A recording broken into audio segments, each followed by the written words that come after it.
Life is hectic, demanding, and doesn't stop. When honest with ourselves, we must confess we often don't know what the hell we're doing. The Larkcast is an ongoing conversation about the inclusive and mischievous nature of God's presence through the lens of all the things that make up this phenomenon we refer to as life. Astonishing grace and refreshing honesty collide right here for your weekly encouragement.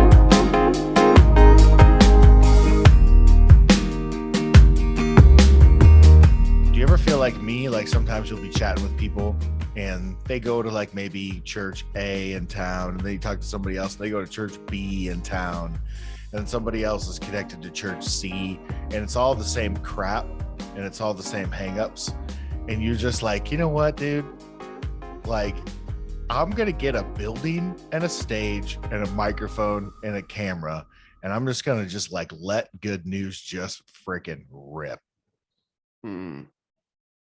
Sometimes I get back to that place. Like, dude, I'm doing it, man. I'm starting a weekly platform where I get to just preach for an hour and go off. Yep. But then you think of all the other stuff that comes with that, and you're like, yeah, no thanks.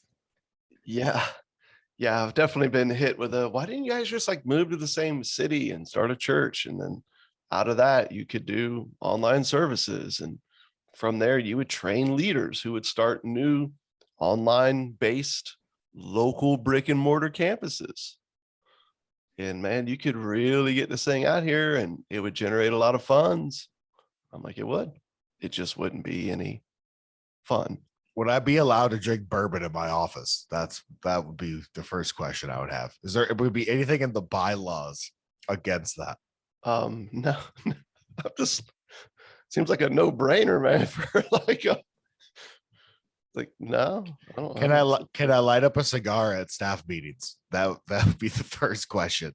Well, it would be weird not to, since the staff meeting's at a cigar bar, so you'd kind of be left out. We could get to my salary later on. I just need to know if I could drink on the job and smoke at staff meetings. Yeah. The question here is, can I stay sane? And as I've heard a doctor one time joke, he said, you ever smoke a cigar? And I said, I do every now and then. How many? Like, one a week. Have you ever thought about doing one a day? I have. He's like, based off the heart health and stress levels, I think I might recommend that for you. That's you might be healthier if you could relax with a cigar once a day. Do you smoke cigars? Yeah, nothing excessive. Well, how much do you smoke? One a day, sometimes two. He goes, I would consider that very excessive. I'm like, well, I would consider excessive smoking 2 cigars at once. So like it's all relative, man. Oh, dude, the stuff we laugh at. It's all relative. It is. But for real, welcome back to the Larkcast. We are going through John's gospel for right now. Just re-looking at the scriptures with fresh eyes, with eyes that know the reconciliation of all things has already come in Christ. It is finished. You're free. God has invited us into a life of faith, not a life of performance. And so we're looking at the scriptures through those eyes and that lens. And that's what's happening here on this here podcast called the Larkcast. And it's brought to you by listeners like you who support this endeavor of getting this reckless news of God's scandalous grace to a world that is just drowning in religion. And just so we're clear, we ourselves face the struggle of that on a daily basis. So we're not two guys that have arrived who are here to help everyone else, as much as we're just two people who are learning to cling to this insanely liberating news. Yes. That most of what is stressed us out that we spend our lives pursuing is contrary to the actual journey that God himself has brought us into. Yes. So, because if you knew the phone calls and conversations that Russ and I have had in the last 24 hours with neighbors and our own children, you'll know that we are very, very far from having this thing called life figured out.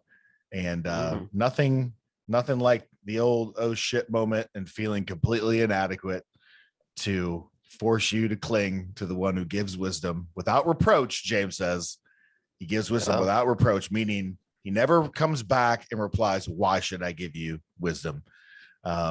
He gives it because he's a good dad. And yeah, man, I'm just trying to figure it out like everybody else. But I've seen enough in how Jesus has described what God is like. I haven't been able to move on from him yet. I'm still here. I'm still a Jesus dude. Yeah.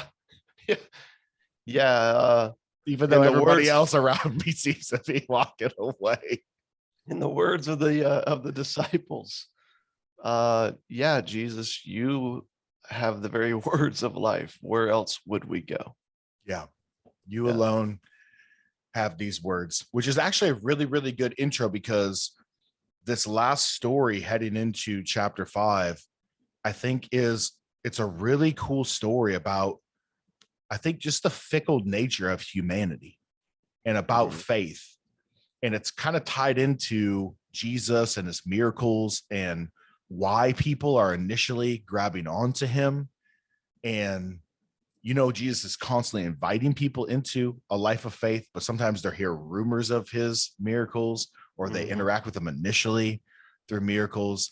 And you just, like, the main character in this passage here, you just watch him kind of like wrestling with his faith. And so I think it's going to be a good one today, just to have a conversation about faith, about what God is inviting us into, and all the different ways that the arrow of our faith just seems to like move to the left and move to the right and be weak. And sometimes it's strong, and sometimes it's not there, and sometimes it's misplaced, and all that. And I think in the middle of that, we just have a God who just loves to meet us where we're at. And so I think that this is the story that we have today. So without further ado, I'm going to dive into it here. John 4, 46 to 54. I'm going to read the last bit of the story of the woman in Samaria as a nice intro to this. So again, I think there's something beautiful here about faith and just being human.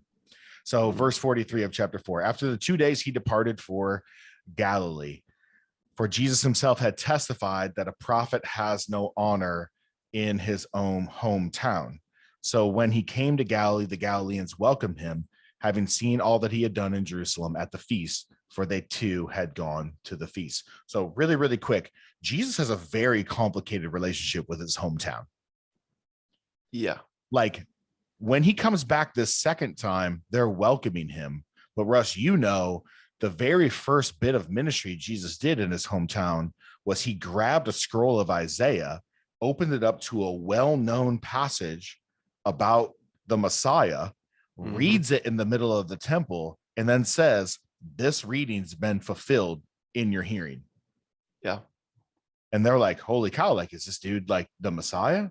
And then he tells a story about God loving Gentiles in the Old Testament, and they get so pissed that they rush him to a cliff and they want to push him over the edge to his death. Yeah. But it says he just passes through their midst. And then, of course, he does the miracle at the wedding and turns water into wine. But then he departed for Jerusalem, and he kind of brought the ruckus in the temple over there. And some people from his hometown were there to kind of see and witness that. And word is kind of spreading. So when he comes back into town, now they're kind of welcoming him with open arms. So they're kind of like flip-flopping, right? Yeah. A little bit.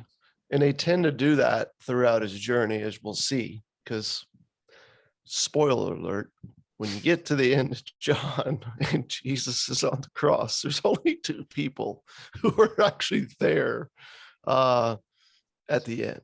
Yeah. So as we'll later see, they'll continue to flip-flop. But you kind of hit it, man, when you in the intro, as you just spoke to. This is a really cool passage in regards to really seeing and understanding faith within the struggles of human nature. Mm-hmm. And I think that's kind of what's revealed here is you see the folly of human nature. Yeah. And their constant flipping, especially as you press into the reasons why. Yeah. Which True. you see in their pushbacks. Mm-hmm. And so anyways, I don't want to go any further, but it just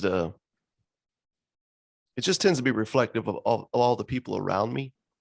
Not so much me. Like, I don't struggle in these ways. Right. But again, something that I notice with all the rest of humanity. Yeah. You know? Yeah. I think like you're just rock solid, dude. You're just like, you're steadfast. Yeah. You should get that on your knuckles. Steadfast. You're gonna need an extra knuckle because fast is 4, but stead is 5. So you might have to put 2 letters on one knuckle. Yeah. Or misspell it. You can yeah. misspell it. Get rid of the A. Just do STED. Just kind of go ahead and go to STD. Hey Russ, you could take a page out of the Christian marketing playbook and just make up a damn word across your knuckles. I always love that. We're about educating children and the ways of the Lord. It's like, well, you just put a Z on the end of kids. So I don't think you're really about their, like, you don't think you're about their holistic education. All of a sudden, all the church kids, they get that spelling word wrong at school. They're like, what are you talking about? There ain't no Z on the end of kids. I don't know if we're going to get anything accomplished today in this podcast. All right, come on. I'm getting us back on track. Let's go. Here we go. So he came again to Cana in Galilee, where he had made the water into wine. And at Capernaum, there was an official, this dude's a big deal, whose son was ill. When this man heard that Jesus had come from Judea to Galilee, he went and asked him to come down and heal his son, for he was at the point of death. Now, some have pointed out that even though the only people who knew about what really happened at the wedding at Cana were the servants, it seems as though they had not shut their mouths. They were running their mouths and telling people what had happened. So word is getting out. So this official, he hears Jesus is back in town and he rushes to him because he's heard that he can do works of miracles. He can do wonders. He can do signs. And his son is ill. He's at the point of death. So verse 48, Jesus said to him, and this is such a key line here from Jesus. Unless you see signs and wonders, you will not believe.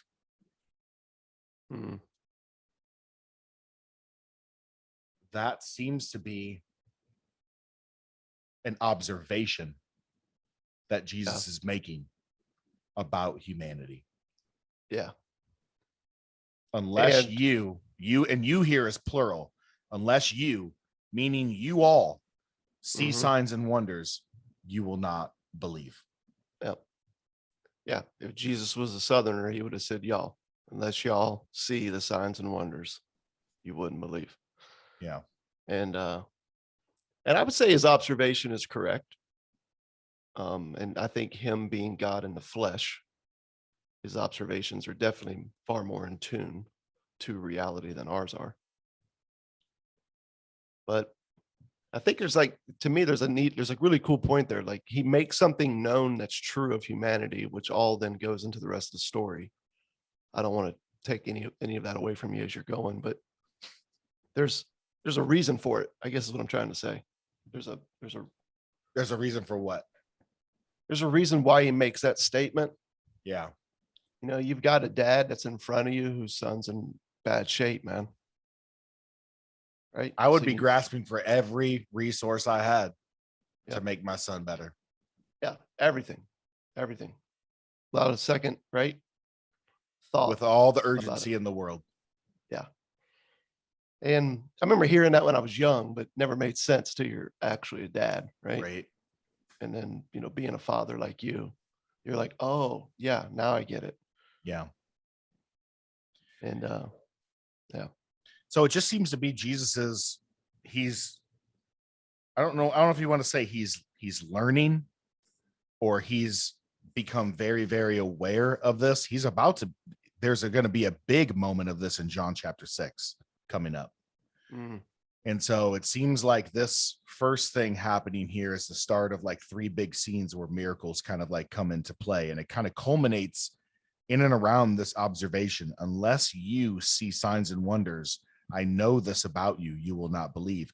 So the official said to him, "Sir, come down before my child dies."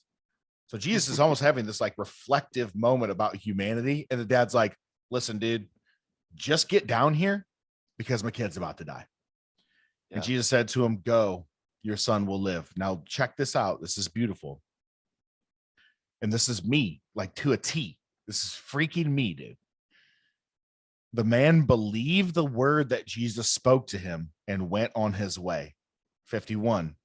As he was going down, his servants met him and told him that his son was recovering. So he asked them the hour when he began to get better. And they said to him, "Yesterday at the 7th hour, the fever left him." The father knew that was the hour when Jesus had said to him. So even though he believed, and upon hearing the servants, he's getting better, that wasn't enough. He had to check the hour. He had to check. Okay, so when exactly was this? Was this when I was talking to him roughly, or did it happen before or a little bit afterwards? Or, right, you're still like trying to make sense and doing the math a little bit. And it's like he believed, but then he was looking for more evidence. He believed, and then he was testing, Jesus some more. Verse 53, the father knew that was the hour when he had said to him, "Your son will live." And he himself believed in all his household. This was now the second sign that Jesus did when he had come from Judea to Galilee. And it's like, look at the difference between verse 53 and verse 50. As soon as he says, "Go and your son will live," he says the man believed the word that Jesus spoke to him and went his way. But then he had that moment where he's checking the timeline. And after that, when it was like almost reinforced again in 53, it says, "And he himself believed and his whole household." It was almost like the second wave of like this belief. You know what I'm saying? And so it's like he did believe, and then he's like believing again. And he's like, and I'm just like, oh my gosh, dude, like this is us, man. This is so us. And it reminds me of the instance with the Samaritans, because they initially believed because of the woman's testimony, but then they actually spent 2 days with Jesus. And what drew them in, there was a trust and there was a faith that drew them in and brought them to the table. But then they believed on the account of his word after that. And it just seems that like faith is something that has lots of room for growth, for failure, for absence, for presence. It's something that we can grow in. It's something that we can even like suck at. Something that we're trying to figure out.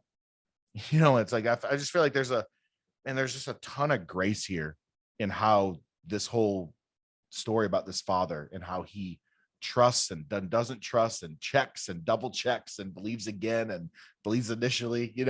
I don't even know what really to say other than like, yeah, I see that in me. Yeah, dude, I see it in you too. Been hanging out a lot. Sorry. Well, that's awesome. I can identify with you and with this father for sure in this story. On a personal note, that's definitely been my story, and I've seen that in all the stories of every single person around me who has by faith grabbed on to something that was true and real that they yet couldn't fully see or grasp or hold on to. Right? I mean, that's what faith is. And I think about like this dad, like he's like, "Look, I see the observation, Jesus. I get it. Like we're a people who seem to only believe. You know what I mean? When there's like this miracle thing that we can actually see and grab onto. And I think that's actually an indictment that Jesus is making against humanity. Right. He's not saying, I don't love you. He's not saying, hey, I condemn you. Right. Just to be clear. Mm-hmm. He, but there is an indictment in that, that you've got a God who's saying, I created all of you. All of your origin stories start with me, and you know it. Even if you don't want to believe it, you can't escape it. And there's this dance that you're made for, and this dance becomes a reality that you begin to awaken to. It's always been there, but now you've awakened to it and you're walking in it. But there seems to be all these conditions that I don't have on you, yet you have on me. And until you can fully see and fully grasp and hold on to it and control it in some way, you won't believe it. And that seems to be his observation with doing, right, miracles. But I love his, the dad's response. You already brought that up. And he's like, yeah, go home. Your son's healed. And, you brought up like the dad going home and then finding out from his servants who meet him on the way, like, yeah, man, he's already like, he's better. He's better and getting better. This is crazy. There's no explanation for this. None, other than something intervened. And what is his response? Like, well, when was that? Yeah. And if I'm being, from my perspective, I think that really speaks a lot to our nature for control. You wonder if there's him, is he questioning the healing? Is he questioning, was it something that happened before that made him well? Right. And it wasn't really Jesus. Yeah. But here's a third thought that I have.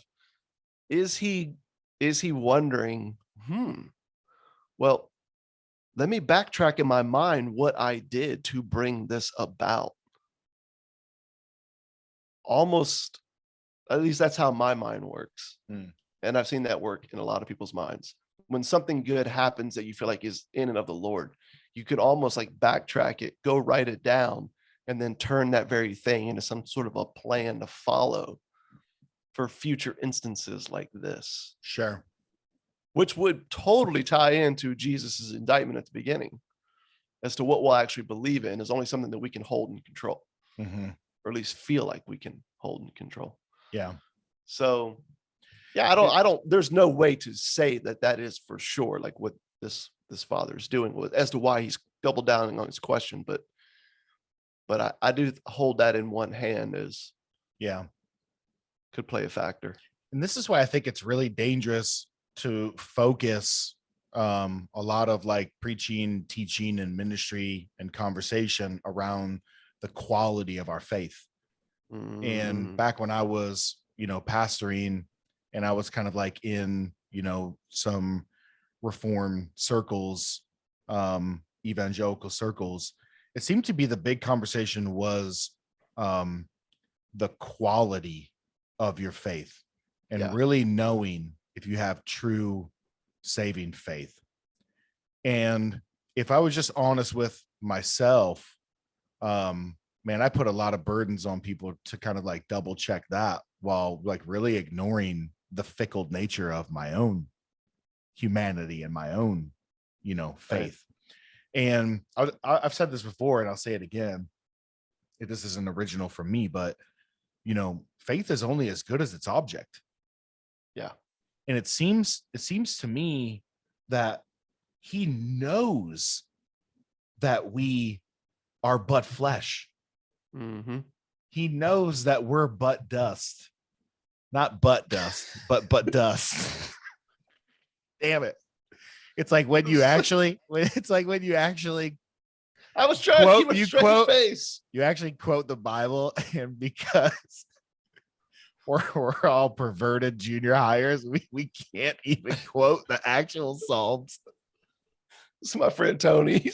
He's been in perpetual middle school for the last 27 years. My mother-in-law yesterday goes, yeah, Yeah, she's like, yeah, I still listen to the Larkcast sometimes, but it kind of feels like I'm a grandma walking into like the boys' locker room listening to you guys. And she goes, I know who you guys are trying to reach, and I know who you guys are. I'm not like pointing a finger or anything. She's like, sometimes, you know. So that was for you. That was for you, Mom. The butt dust. Butt dust. Anyways, and that's what I love about Psalm 103 is my favorite psalm. And it's like, it's just this very compassionate. He knows us, man. He knows where we came from. He knows that we're frail. And when he invites us into faith, I don't think he's inviting us into a type of belief and a type of faith that isn't without its complications, that isn't without its failures, that isn't going to experience fluctuation. And it's not going to go here and there and have ups and downs and all that, because the bigger thing is not how well are you doing the faith thing. The bigger thing is how solid is the object. Yeah. How secure is the object?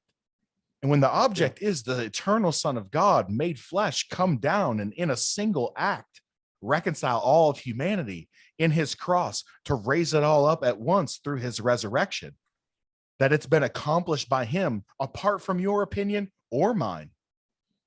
It would be true, and it would still be as efficacious, or however you want to say it. It would have all of its effects, right? That God intended in the work of his son if I didn't even exist. Yeah. My opinion of it doesn't change it. It happened. God did this. And so faith is inviting us into trusting something that already is. It already happened. But we're so damn focused on the quality of our faith and how well we're doing the faith thing that we just throw all this unnecessary burdens, all this unnecessary weight on people. And it's the whole entire time he's looking at us like he's looking at this dad who's just in this urgent state and goes, yes, I know you're frail. I know you're fickle. And you will only believe unless I do a miracle. But this is how much I love you. I'm going to do the miracle anyways. Yeah. I'm going to give you things to grab onto. Things like bread and cup every week, just so that you can know you participate at my table. I'm going to give you simple, tangible things like a baptism, so that you know you're forever united to me because you went underwater and came up again. I'm going to give you these little physical things, these simple things, right, in your story, so that you'll know I'm true, I'm real, I love you, I'm here. Because I know how hard it is to cling to someone and love someone you've not yet met in the flesh. And that's what Peter says in his gospel. You know him and love him, even though you've not met him, even though you've not seen him. And I think he knows, dude. And he has compassion on us. Yeah, I would agree. And I think you're spot on in the conversation of faith and what it actually is and what it entails and where it leads and what it's, invited us into, and the simple acts that allow us to recognize that object of our faith. Because, when you look at the scriptures, you find that faith is a gift. It's not a goal. Right? So the maker of faith tells us this is a gift that I'm giving to you. Yes. And it's a gift that should cause us to look upon the giver, because it's the gift that aligns us with the giver.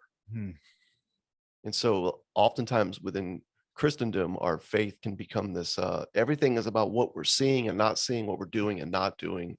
And it's constantly trying to achieve this thing that we feel like we're supposed to be, or this world that we're supposed to produce. And we're calling it faith, and we're teaching it, and it's extremely popular.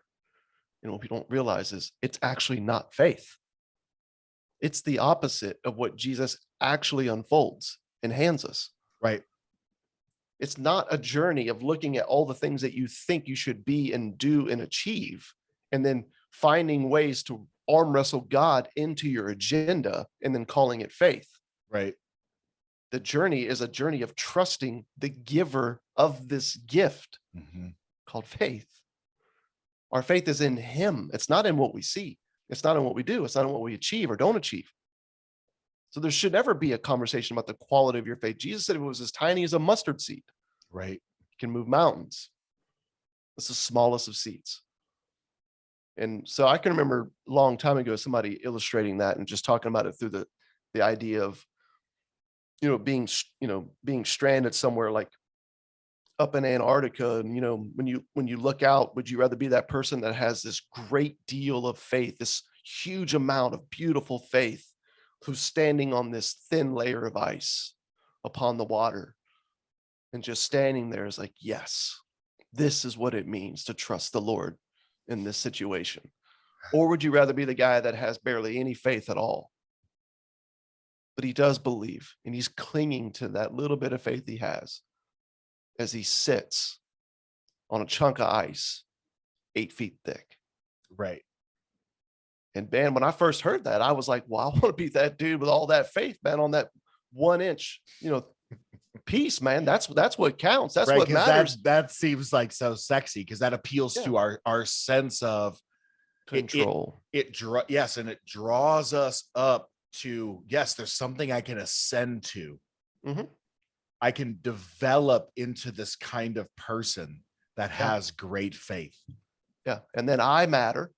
And then you'll think that I matter, which will make me feel like I matter even more. Mm-hmm. And then because of all that's happening, I can rest assured that God knows that I matter.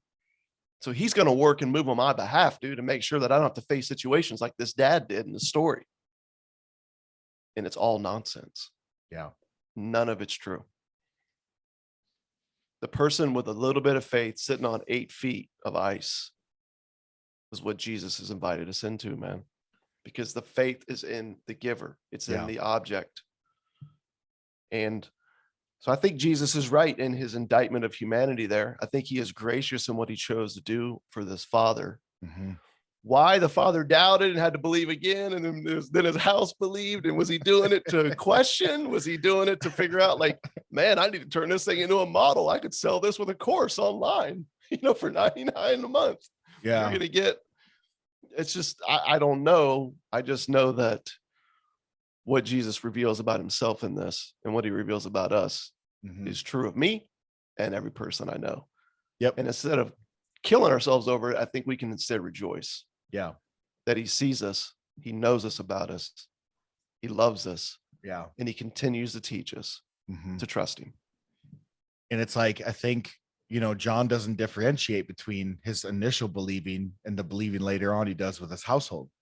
He doesn't have two different words for that. There's not like an adjective attached to it. There's not a qualifier that's attached to it. He literally calls it belief, and he calls it believing. And if John's writing so that we may know that Jesus is the Son of God, and that by, knowing we might believe in him, that's his big goal. Here's the story about this guy whose faith is just all over the place.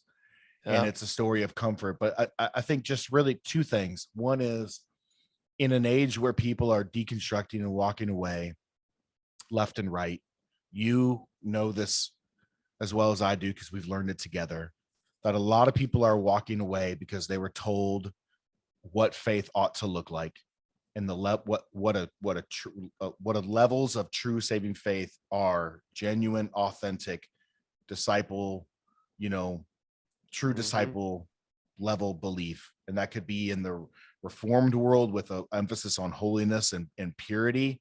It could be in the more charismatic tradition with an emphasis on maybe signs and wonders that God's involved in your life, right? Moments that you have, experiences you have of him. But scores, dude, of people are walking away because they could never measure up. They could never measure up to how faith was given to them, how it was portrayed to them. And if you keep handing off to people and putting on people a message of the quality of your faith, you're going to end up with two kinds of people. Three, actually. People who are just faking it the whole way. People who are honest enough to say, I can't do this, and it must not be real, and God must not care about me. Either I'm not cut out for this, or he's just not real, and they're going to end up walking away. And the other person you're going to create is someone who actually can do these things, because maybe that's their personality or it's their wiring. And at the end of it, and they've done everything you've asked them to do, and they're crushing it, and they're actually not going to be trusting in Jesus. They're going to be trusting their trust. Yeah. They're going to be having faith in their faith. Yeah. They're going to be believing their belief. Which is, just so we're clear, not following Jesus. It's so crazy. Yeah. It's so crazy. Faith is only as good as its object. Just to throw this here on the end before we say adios, it is kind of crazy, man, when you think about the number of people that would pride themselves on being such devout Christians and not even realize that what they're practicing isn't even Christianity. Like your entire life is spent in good faith to an imaginary God. That's all built on your faith in your faith, your trust in your trust, your belief in your beliefs, your lists. Yeah, this isn't Christianity. And what's nuts is that this story is told on the heels of another story where Jesus went to a Samaritan village. And the heathens that everybody in the religious world said, don't count, don't matter, not allowed to be here. They don't qualify. They should be left out. They're the dropouts. But guess what? Their faith, right? Their household believed based off the word of Jesus, not the miracle. So if you want to get technical, the heathens in the previous story actually had more faith in Jesus than this guy whose son was just miraculously healed, who had to double down and check into, is this really a work of him? Right. Yeah. It's the same word. John uses the same word for the belief that happened in the Samaritan village and the belief that happened. You can't get, it's funny. Okay. I guess I just didn't realize this until right now. You have such a contrast between the people in the beginning of chapter 4 and at the end of chapter 4. Here you have an official, an important dude from a Jewish small town. Mm-hmm. And then you have Samaritans just before it. The total opposite. Yeah. But they both are focused on the same person. Mm-hmm. And when John goes to describe how they attach themselves to that person, it's the same word, belief. Yeah. They trusted in the person. With no adjectives, no qualifiers, no talk about the degree to which, right? It makes room for all of it and everyone. Yeah. Imagine like priding yourself on